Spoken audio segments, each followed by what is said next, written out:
పట్ల కొట్లాడే తెగింపు పోరాటం ఉన్నది, మీ సమస్యల్ని పరిష్కరించే సత్తా ఉన్నది.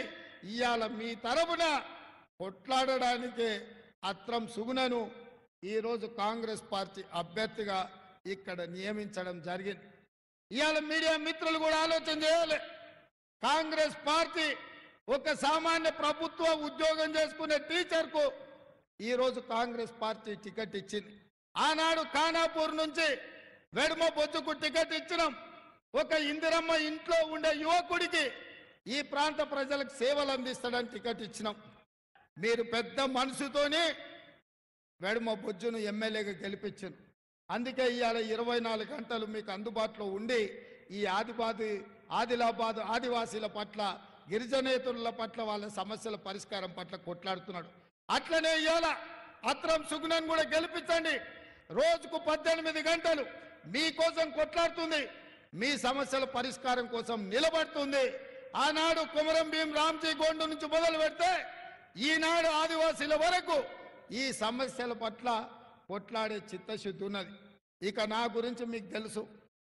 నేను పిసిసి అధ్యక్షుడు అయిన తర్వాత మొట్టమొదటి కార్యక్రమం ఖానాపూర్లో ఉన్న ఇంద్రవెల్లి నుంచే మొదలుపెట్టిన.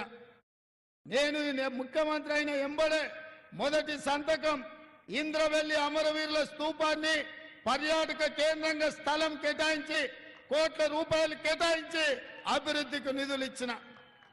ఆనాడు 1981లో పోలీసు కాల్పుల్లో మరణించిన ఇంద్రవెల్లి అమరులకు వాళ్ళందరికీ ఇండ్ల పట్టాలు ఇచ్చినాం. ఇండ్లు కట్టుకోవడానికి 5 లక్షల రూపాయలు ఒక్కొక్క కుటుంబానికి ఇచ్చినాం. నాకు ఈ ఆదిలాబాద్ అంటేనే ఒక ప్రత్యేకమైన అభిమానం. అందుకే ఈ ఆదిలాబాద్ జిల్లాకు యూనివర్సిటీ ఇస్తా అని చెప్పిన. ఇప్పుడే మా విశ్వప్రసాదరావు గారు చెప్తున్నారు, ఇక్కడ ఒక పాలిటెక్నిక్ కావాలి, ఇక్కడ ఒక డిగ్రీ కాలేజ్ కావాలి. ఈ ప్రాంతం అభివృద్ధి చెందాలి అంటే విద్యా అవకాశాలు ఉండాలి అని. తప్పకుండా మీ బ్రిడ్జులు కానీ, మీ ప్రాజెక్టులు కానీ, మీ విద్యాలయాలు కానీ, మీ కాలేజీలు కానీ రావాలి అంటే ఇవాళ అధికారంలో ఉన్నది కాంగ్రెస్ పార్టీ. మీరు ఎన్నుకుంటే వచ్చిన పార్టీ. ఇది పేదల ప్రభుత్వం, ప్రజా ప్రభుత్వం. తప్పకుండా మీ సమస్యల్ని పరిష్కరించే బాధ్యత కాంగ్రెస్ పార్టీ తీసుకుంటుంది అని చెప్పి మీకు నేను మాట ఇస్తున్నా. మరి మిత్రులారా, ఇవాళ మీ ప్రాంతంలో సిసిఐ ఉన్నది, సిమెంట్ ఫ్యాక్టరీ మూత పడ్డది. 10 ఏళ్ళు కేసీఆర్ పట్టించుకోలే, నరేంద్ర మోడీ ఆ పరిశ్రమ తెరవలే.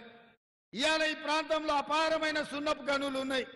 ఈ ప్రాంతంలో సిమెంట్ పరిశ్రమ వస్తే ఈ ప్రాంత అభివృద్ధికి, చాలా మందికి ఉపాధికి, ఇవాళ ఉద్యోగాలకు అవకాశం ఉంటుంది. కాబట్టి ఇవాళ ఏ పార్టీ కూడా మీకేమి చేయలే. 10 సంవత్సరాలు కేంద్రంలో నరేంద్ర మోడీ అధికారంలో ఉన్నాడు, 10 సంవత్సరాలు రాష్ట్రంలో చంద్రశేఖరరావు అధికారంలో ఉన్నాడు. కానీ మన ఆదిలాబాద్కు చేసింది ఏమీ లేదు.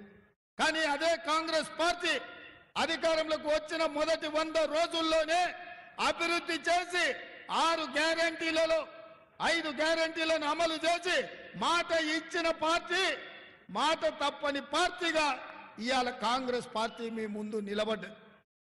ముఖ్యంగా మిత్రులారా, మా ఆడబిడ్డలకు ఆర్టీసీ బస్సు ఉచిత ప్రయాణం. మా అక్కలీడ మా పెద్దమ్మలు ఉన్నారు. ఆర్టీసీలో ఎక్కడికైనా వెళ్ళండి, అమ్మగారింటికి వెళ్ళండి, అత్తగారింటికి వెళ్ళండి, లేకపోతే నాగోబా జాతరకి వెళ్ళండి, లేకపోతే భద్రాచలం రాముల వారి తలంబ్రాలకు వెళ్ళండి. ఎక్కడికి వెళ్ళినా ఈ ఆడబిడ్డలకు ఆర్టీసీలో ఉచితంగా బస్సు ప్రయాణం అందించింది మన ప్రభుత్వం. ఇదే కాదు, 500 రూపాయలకే సిలిండర్ ఇచ్చి కట్టెలపై కష్టాల నుంచి ఆడబిడ్డలను బయట పడేయాలి అని 1200 రూపాయలు ఉన్న సిలిండర్ను ఇవాళ 500 రూపాయలకే పేదవాళ్లకు అందిస్తున్నాం. ఇదే కాదు, పేదవాళ్ళ ఇంటికి కరెంటు ఉచితంగా ఉండాలి.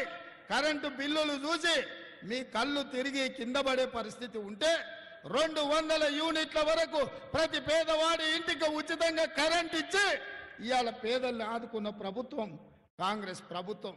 ఇదే కాదు, ఇవాళ రాజీవ్ ఆరోగ్యశ్రీ మీద పేదవాళ్ళ వైద్యానికి కార్పొరేట్ హాస్పిటళ్లలో మీరు వెళ్ళి బిల్లులు కడితే మీరు దవాఖానా నుంచి ఇంటికి రావాలంటే బిల్లు చూస్తే అక్కడనే ప్రాణాలు పోయే